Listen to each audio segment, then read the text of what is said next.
Бәріңізге сәлем, арнама қош келдіңіздер. Бүгінгі видеода менің анам балықты бұқтырудың жолын көрсететін болады.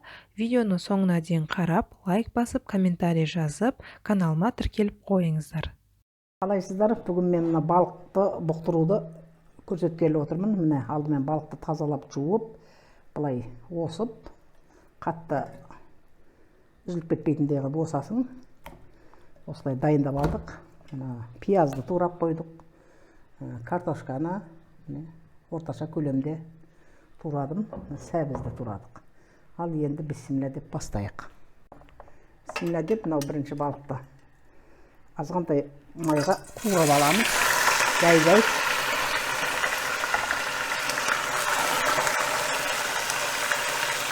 Астын пакеті керек.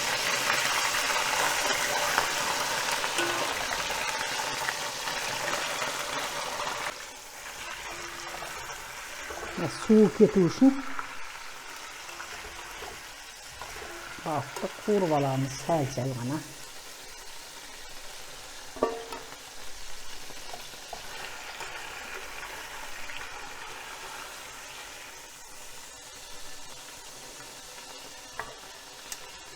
Енді мына дайын пиязды саламыз. Тұз да келінді. Тұз себелейміз азырақ. Татымды болу үшін сәбіз саламыз.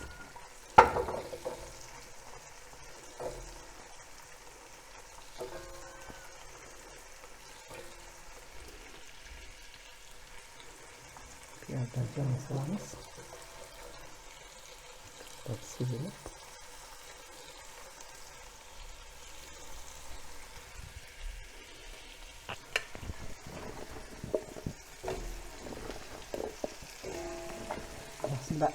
Осылай араластырып, пиязды сүзден себелеп қойып, азырақ. Пияздан сеуіп отырамыз, салып отырамыз.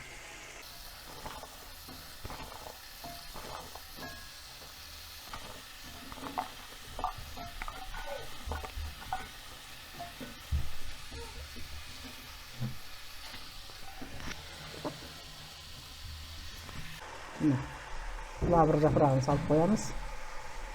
Және пияз саламыз. Иісін дәмін келтіру үшін. Енді соңында балықты саламыз. Мінекей.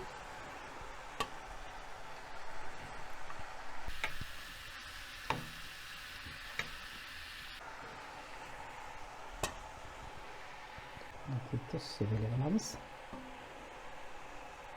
Өзінің татымына қалай саламыз. Тұзды.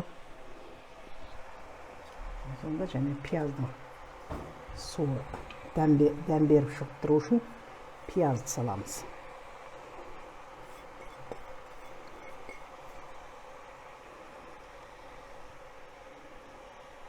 Азырақ тұз себелеп. Кішкене жарты пияла ғана су себелейміз.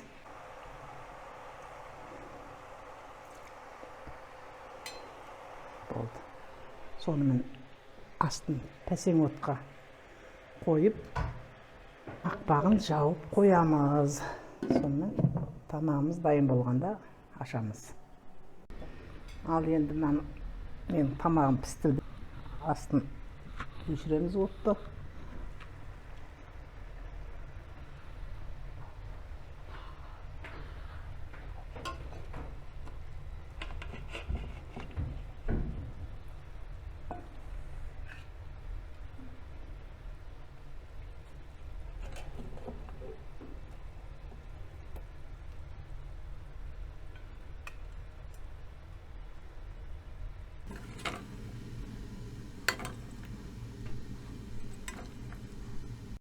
Мінекей тамақ дайын болды, өте жұмсақ. Міне керемет болды. Ал міне сәбіздер де әдемі болған. Ас болсын.